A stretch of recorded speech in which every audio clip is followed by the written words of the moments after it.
Viewer mail! Hey guys, what's going on? My last video is getting a lot of views. Apparently a lot of views for me anyways. 600 for a little old channel of 107 subs. Thank you all. I had a giant wall of comments, and there's a lot worth talking about here. Excuse my raspy and nasally voice. I've been on and off sick for the past few days. So, Kerholm12 here says, "Oh, so there are people who think like me. I've always been taught that the story is the world's background. The DM makes a faulty world where things are happening and then reacts to the player's actions. This is called the plot." Yeah, I would say that's a solid description of what, if you're going to use the word plot or whatnot. Yeah, react to the player's actions, right? The players should be the ones doing the stuff in the world, right? They should have their goals, and the DM's really just controlling the world and stuff's happening in the world. The general narrative seems to have mistaken D&D DMs for BDSM DMs. I haven't heard that before. That's a good one.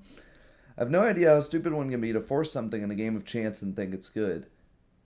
And the "if you don't like my story, why don't you DM" argument, it's not an argument, just smooth brain slop. Yeah. It totally sidesteps, and I responded, it totally sidesteps the issues instead of considering what you can improve on in the hobby. Thanks for watching.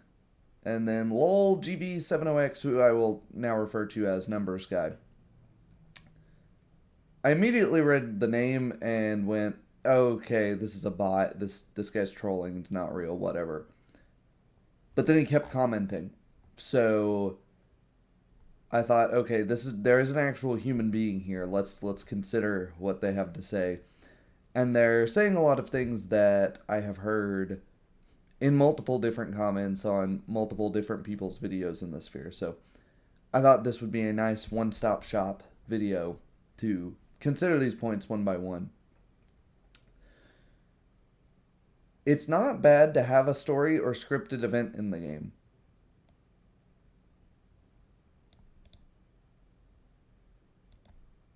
Disagree. If your party's stomping the shit out of the big bad enemy guy way too early, it's fair to make up a way for him to escape. Okay. I was going to tackle this in sort of the same way I did in my comments, but I'm just gonna add something here. Can we fucking get rid of this as a concept altogether? I'm so tired of watching or playing in, I haven't played in years, a game like this, or, sitting down at a session 0 only to find out, oh god, or reading through a module where it turns out we're not playing through something that's Tolkien-esque fantasy, we're playing fucking Saturday morning cartoons where Skeletor attacks the castle. It's so fucking dumb. So dumb. Why do we still have this stupid, again, Saturday morning cartoon, 1980s, 1990s, tune in next week, where the same characters will fight the same characters, but with a different outfit so we can sell you a cool toy. Except there's no cool toy. We're not even being advertised anything. The DM has made their cool character here that they don't want to die, and so if they die too early, oh no, it's happening. Right? It would be so much more interesting if you set this guy up to be incredibly powerful, and then the player characters actually get to feel even more powerful because they killed the guy way early, or it turns out there's something wrong, right? They kill this dude that has been, ravaging the countryside for years, and they're thinking, wait, that was too easy. Oh, it wasn't actually him. That was a body double or something, right? Let's not make up a way for him to escape. This is so cheesy scenario in the first place. Cheesy scenario to get him out of it, right? If this is what gets your kicks in tabletops, more power to you. Personally, for me, I got so sick and tired of this stupid. We have one major antagonist, and everything between here and there is boring as shit because the DM is hyper fixated on this one major antagonist. So 90% of the game is just random garbage encounters through from point A to point B, and then when you finally get to point B, point BBEG as it were, if you actually end up succeeding in any meaningful way, DMs will just fucking put a stop to that right quick. So what's the point of me being here, right? So I can roll some dice, so I can be, as the late great Shauner says, a human die roller. I don't want to do that, right? I'm not interested. If you want a villain in the world who's doing villainous stuff, just have him do that shit, right? I think some of my favorite games pre finding out about the 3D 4D space were as a player characters agreeing with the main antagonist and the DM going, "Oh, well, I didn't expect that they would do that, but let's roll with it." And then it became much more freeform after that. It became much more organic. Anyways, let's keep reading.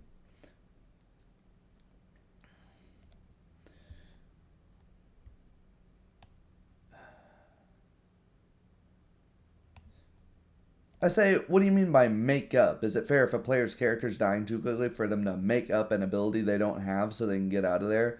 Where does GM Fiat end and frustrated novelization begin? Because GM Fiat is truly a real thing that you can use, but you have to be sparing with it, and you have to use it in ways that make functional sense, right? He responds, if a player is dying too quickly, and you, the DM, think it's happening in an unsatisfying way, you either make the monsters start failing more, basically fudging the dice, or you figure out something to save them, such as an NPC finding them and joining the fight, some mysterious entity reviving them after they die. Okay, so these last few are better. I like coming up with means to continue the game if that character did die way too quickly because of a twist of the dice. If you want to fudge the dice, though, this is probably a sign the system is broken in some major way. Quoting myself. There are times in well-designed games where you can just get super unlucky. However, in no other system do you hear about this talked so much than D20 systems, whereby either people have house ruled crits or the system has crits built in that make it so that there is a 5% chance to either overwhelmingly succeed no catch or overwhelmingly fail no catch. The old, choke on a hot dog and die right after you defeated this deadly dragon, It leads to things being stupid Saturday cartoon slapstick nonsense. And that can be funny when it is done in rarity, when it is absurd how unlucky or lucky someone's gotten. But when it's 5% in either direction, 1 in 10 times that you're rolling the dice, something insane is happening. There's ways to fix that. There's ways to adjudicate that, right? And there are ways to do things like, an NPC. But you don't want to do, right? It's one of the worst parts of the Lord of the Rings movies, I think, are it's done too often, water horse magic showing up and saving the day out of nowhere. And it's a little corny. You can do that once or twice. You can do that to introduce a powerful figure. But if you just plop them out of thin air, your players are going to start asking questions. Wait, were they always there and we just never saw them? Huh? That doesn't make any... they just apparated. I don't know. We've never met this person before. Maybe it is a character we've met before. what were you doing out here? All of that sorts of stuff. So in a good game, you should be able to sort of predict that things are going very poorly and perhaps have an NPC on a timer that's a ways away that hears the conflict and rushes to their aid and, in say 5 turns, 5 full turns of the table, they get here, or 3, 4, whatever the number may be given the situation. Make it a little more organic. Use the game's mechanics, or just make up a baseline role playing game mechanic, which is that we have turns, we take turns. Mm, you know, Try to make these as organic as possible, right? If there's a bigger monster that comes out, well, would it make sense for that bigger monster to be there? They don't have to be there beforehand. You didn't have to prepare that this could happen, right? But while your players are acting, you should be, running that sort of subroutine in the back of your head. We talk jokingly about the DM being a glorified mainframe computer in some of these games, but you should be thinking like, right, okay, things are looking rough, and we're only 20 minutes into the session. What can I do to salvage this? That in a way that makes sense and isn't just fudging dice. So, no, I hate fudging dice. It's stupid. It is a sign that your system doesn't work. D&D isn't just a game of chance. It's collaborative storytelling. No, it's not. It's role-playing. We're not telling a story. We can tell a story after we've done the role-playing, but it is not collaborative storytelling, right? Well, maybe D&D is a lot of the times, a lot of the ways that people play it, right? I'm not sure. It's been a long time since I've looked at the core rulebook, but I don't believe anywhere in the 5th edition or 3.5 or 4th edition, it's been a long time since I read that one, it says anything about collaborative storytelling. I think this is an online term made up by people who want to write novels and then have people roll some dice and add some Marvel quips here and there to it. Not collaborative storytelling. It's role-playing. You don't start with the story, right? You may start with a backstory, but that should be 1 or 2 sentences. That should be enough to say 1 or a couple of lines. You shouldn't be reading from a script. You shouldn't be, monologuing as the big villain. Have these uninterruptible cutscenes. And then here it's very telling here. You make up shit for the players to do. The players do that shit. Why? If I'm making up shit for the players to do and the players do it, why are the players here? Why don't I just play dolls? Why don't I just, write it all, right? I would much rather the players make up goals for their characters. I make up stuff for my characters to do. And through their clashing, intermingling, you have all your classic elements of man versus man, man versus nature, man versus self, etc. And when those all clash together, we have an organic story that unfolds throughout the gameplay.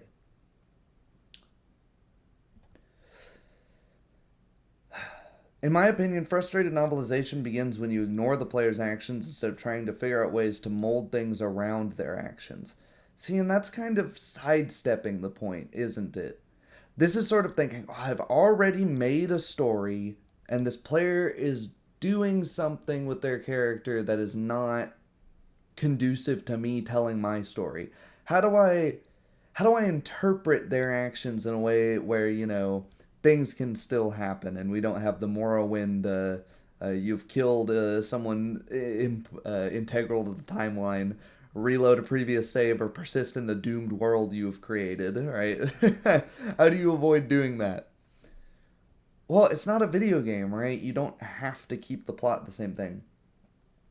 Making a way for the big bad to escape because they're kind of curb stomping. Well, okay. This is where the prep can come in handy.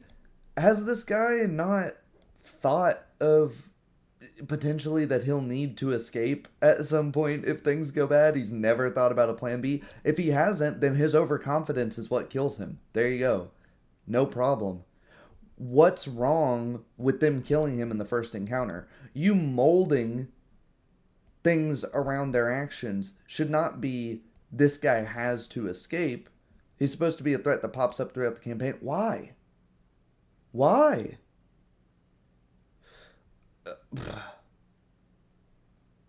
A certain German empire was supposed to last 1,000 years, according to them, but it didn't because some player characters intervened and things happened differently.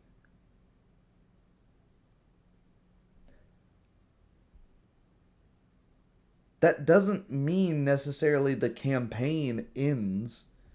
It just means that instead of a funny mustache man, now in that vacuum of power is a different big bad enemy guy. After that, it turns out, well, there's an even worse one right behind that, and we were fighting kind of a small fry in the grand scheme of things. And now, in that power vacuum that the player characters have created by killing that one, well, now there's a guy that's, killing people by the millions through famine and war and, using industrial espionage on the very people you were trying to protect in the first place. And, you didn't really cast many eyes upon him until his works had gone undetected. And you don't even have to think about this all during the session. You can think about this between sessions. It is okay to, the player character stomped the shit out of this guy. Well, let's have an hour-long session. Let's have a 45-minute long session. Let's have a 30-minute long session. It's a TV show, right?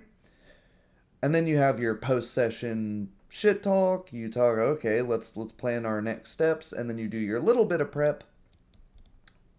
You do your little bit of prep where you think, all right, well, what are the long-lasting consequences of that? Or, the day-to-day consequences of that. There's always a bigger fish to fry, or at least a different one. Maybe you go to not even the big bad. Maybe there is no big bad. Maybe there's just a problem in the world. Maybe there's just now a famine or the fallout of this conflict that you have to deal with. Yeah, you've killed this big bad, but his actions still linger. There's still undead roaming the countryside, etc. Right?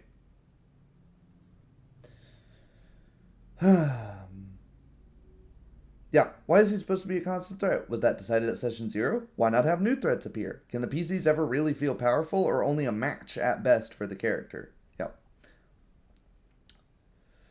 Maybe the Big Bad is decided to be a constant threat because the DM decided they wanted to do a focus campaign focused around the part. So you're writing a story. You wrote a story right here, right?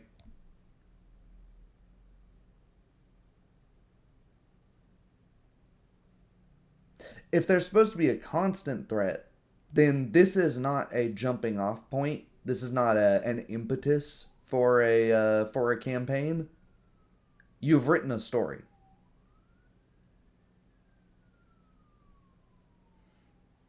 It's a rival character meant to be repeatedly antagonizing a player's character because of personal connections. I would leave. I would leave if it was made abundantly clear by the second or third session that I can't actually kill this character until you have arbitrarily decided that it's done. When does constant end? When does throughout the campaign end? I, as a player, am just constantly at the mercy and the whim of the DM to decide it's done when it's done. That's why we have the game mechanics. We have the game mechanics so everything isn't up to GM fiat. You seem to treat any degree of pre-planning or guiding hands as inherently wrong. No, not any degree. Not any degree. This is a fine impetus, but player characters, hunting for treasure or some MacGuffin, and there's also a rival adventurer doing that as well. The problem is when it becomes more than an impetus. Because you make the player characters feel like they can't do anything, and this is the poisoning of the well that happens in tabletop RPGs. You have players, I've had 3 different players, actually 4 if you include myself, who stopped playing tabletops for years because we're so tired of not being able to do anything in these games. These games are advertised as you are limited only by your imagination. No, you're limited by this DM's imagination. You're limited by what this DM decides this character should live on. I can't decide that my player character can or can't die at a given point. I'm limited by the game's mechanics or the whims of the DM. Why are the DM's characters also limited by the whims of the DM only and not the game mechanics as well? Right?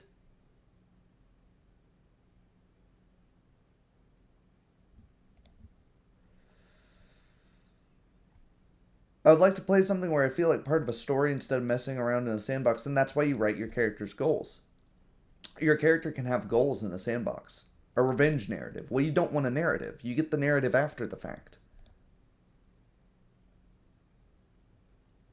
A masked figure has killed your sister, and you know nothing about them other than that they were their last crime was done in this town. And you may have a calling card. You may know how he or she killed your sister. Boom, there you go. Then you play around in the sandbox and you go looking for this man. There's still that revenge plot. That's still there. But if you run up and you find the guy, you catch him throughout our gameplay, you end up catching the guy in the act, or you team up with a would-be victim and you kill the guy. I'm not gonna have him Teenage Mutant Ninja Turtles ninja smoke bomb and oh dang it, we got out. When he doesn't have that, he doesn't have that ability. No die roll, or whatever die roll is done, you can't succeed. No, you kill the guy. There you go, and that's the narrative. It's done. It's not about not having a narrative or a story at the end of things. It's about allowing that to be finished and completed organically and not artificially lengthening it to ad infinitum. People complain about campaigns never finishing, and this is a huge contributing factor to it, is that you won't let your players succeed.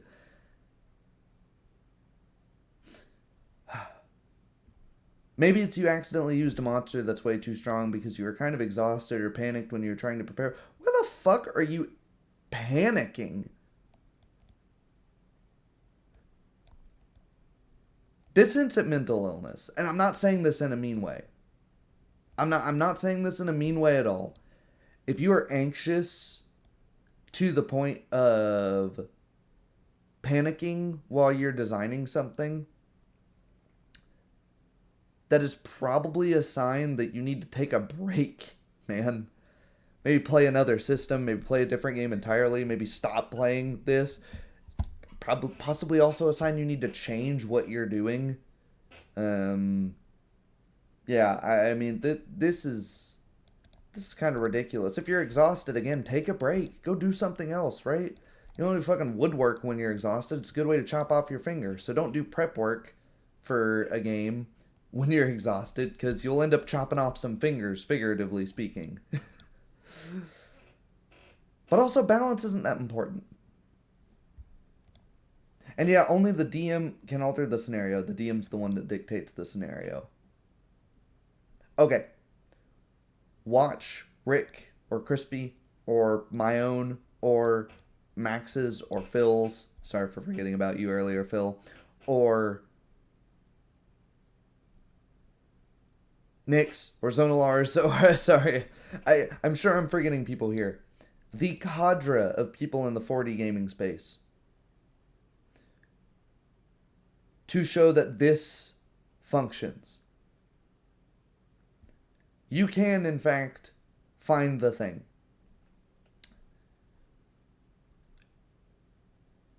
This right here is an indication that you have a player that is attempting to win the game, which is not the point, at least around here, of role-playing. The point is to use the tools at your disposal reasonably to win the game.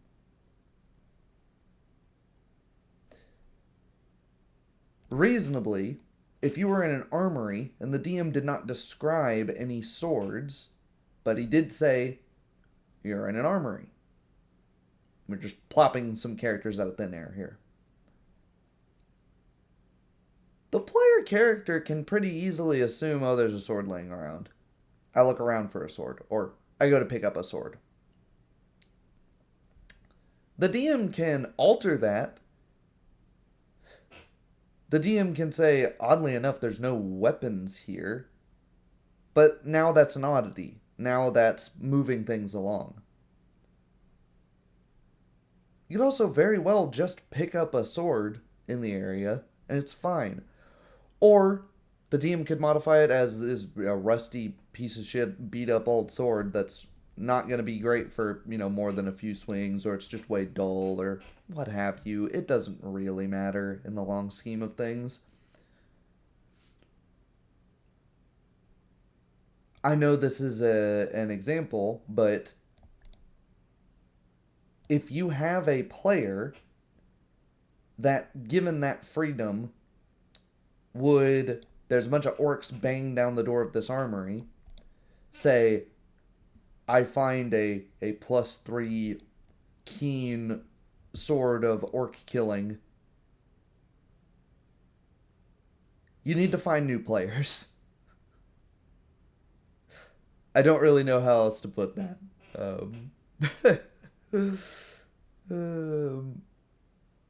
I'm trying to think of how to add depth to that statement. You need to find new players.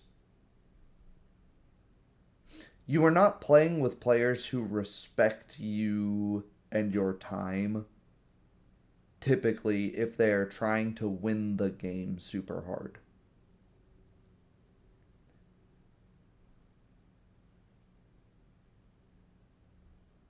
Those players are trying to get a one-up on you. They are typically very antagonistic. I find they're antagonistic in life in general, too.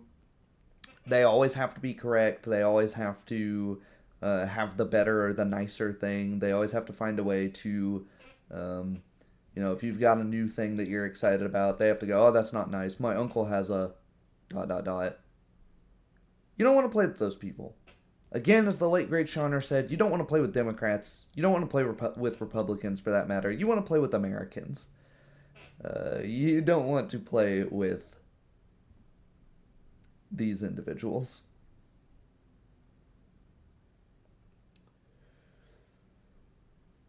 Literally 2 out of 3 of the options are giving them ways to interact with the scenario. A friend joining the fight. Well, the fight's still... Yes, the fight is still happening. This is not something that the player characters control, though.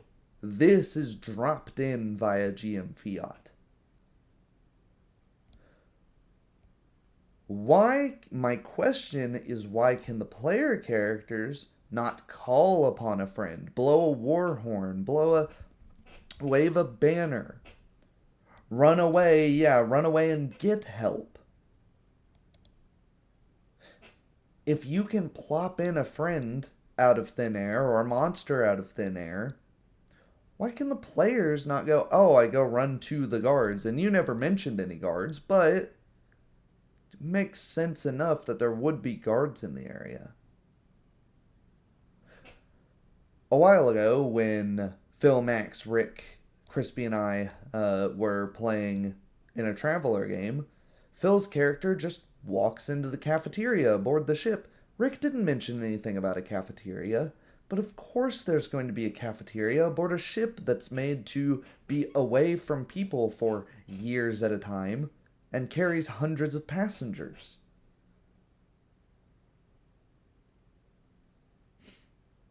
Rick didn't need to invent things are going kind of shaky. Well, you see a thing you didn't see before because it wasn't there before. It was always there. It was always the character's choice to go and see it. Imagine you were building up to an encounter with the big villain for weeks. Why? Again, why? Why build it up for weeks? You're creating artificial hype. Why not just do it? Why not just do the thing? You're not a show writer. You don't need people to come back for your ad revenue, to see the commercial roles, to sell the toys. You don't have a limited time run or a limited budget. I mean, you do have those things, right? But you get my point. Why can a thing not just be a thing? Why can you not just have Terminator 1 and 2 and those are fantastic movies and then we're done with it? Well, the shareholders need more money for the Terminator franchise. So the thing that's successful needs to keep being successful. It cannot live in its own vacuum. They need to pump out Terminator 3, which was not great. They need to pump out the rest of them, which were fucking god-awful. And the Sarah Connor Chronicles, which was pretty good as an outlier. You don't need to do any of that. You can have a single session, gasp, that starts and ends and stands on its own. You can have a couple of sessions where, oh, the player characters start beefing with this character. Now you have a big bad. They kill him in a couple characters. Doesn't need to be hyped up for weeks. Now, it's cool if the villain does just keep managing to get away and then finally the players track him down and kill him. That can be cool, right? A few months ago, I had a character that was planning some villainous things. Never met the player characters before. He was just doing evil shit in the world, and the player characters stumbled upon him. He gets into a fight, he's pretty confident, and then he realizes, oh shit, I'm outnumbered like 4-1, this is bad. And then realizes, well, he can just fly. He's this weird, freakish, insectile creature. So he just flies away. But it was already, again, any sort of pre-planning. No, I already knew that he has a stat sheet. That's all the pre-planning. He has all of these abilities. I don't need to fudge anything. I'm just going to use the ability that we know he has, right, to get out of there. Pshaw. You should probably have a system that supports such an encounter. That being a long conflict with a villain. If you absolutely don't want the outcome to swing super far one way or the other, try something like gutting crits entirely. What I would rather you do as the DM in such an event is have the character die uneventfully, and either the player characters feel very powerful in retrospect, or in the moment, or it turns out that character was merely a pawn for a greater schemer, or you can just move on with your life and go to the next thing. I would rather the game be organic and feel like I've actually earned victories and defeats than fake the experience. It's D&D. You fake the entire thing. In the words of Shauner, fuck you. Fuck you, man. It's chess. We're not actually controlling armies, so I'm just going to move my queen all over the fucking board. But you're going to complain when, the guy playing the other side of chess does the same thing. Fuck you. This is disingenuous. This is insanely disingenuous, and if it's not, you're just being obtuse.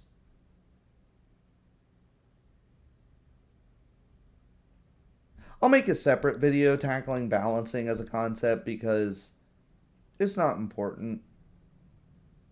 And this video is getting kind of long in the tooth. But fuck you. You fake the entire thing. No, you don't. You don't fake the entire thing. How many hundreds of pages make up the rule books for pick your favorite D20 system? Yeah, designers made up a bunch of that stuff off the top of their head. Oh, wait, no, they didn't. They went through years of playtesting and refinements, and then errata, and etc. It's not made up out of thin air. It's not mere rulings that were done on the spot, written down hastily, and then slapped together in the event that the system is well made, right? Yes, chess and other games, if we're just tackling the game mechanic side of things, are abstractions because we don't actually have the ability to get into a sword fight with someone multiple times and receive repeated injuries and cast magic out of our hands, right? They're abstractions, but we have rules for the abstractions. We cannot merely take the argument, oh, well, because it's you're using your imagination, I'm just going to not follow any of the rules in the book. No, clearly you do use the rules in the book because you're talking about balancing decisions, right? You cannot both be focused on the game mechanic aspect and worry about, oh, what if they kill him too fast? What if they kill him too slow?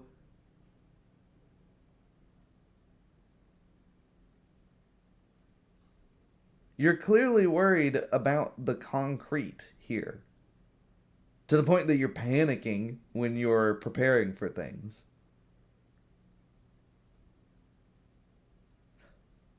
So don't merely say flippantly, oh, you faked the entire thing, it doesn't matter. Well, if you fake the entire thing, it doesn't matter. Then again, don't care about balance, right? If that's your mindset, you shouldn't care about balance so much because it's all faked, right? Why even use the mechanics? Just fudge everything, right? Just smudge the dice here and there.